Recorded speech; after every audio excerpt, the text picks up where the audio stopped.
So pasokin natin yung palengke dito sa may Karangatan, no? Dating ano lang to dati, iskinita lang to, tapos ginawa nilang market.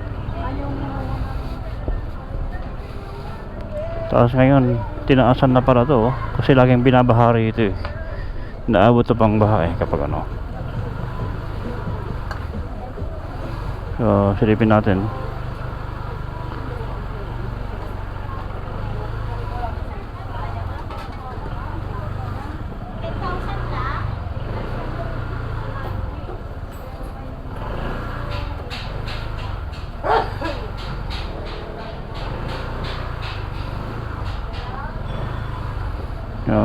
Di ba? Ang dami nagtitinda rito. Dati lang tong ano, kaya nalugi yung looban eh.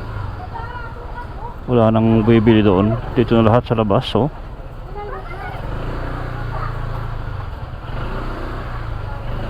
Ito ang ginawang market ngayon.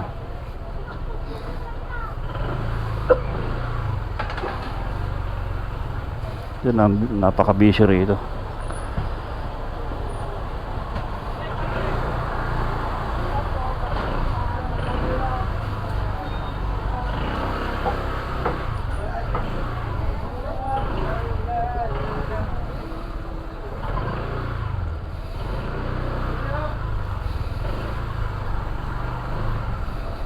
So success tayo, nakadaan tayo ng walang aberya.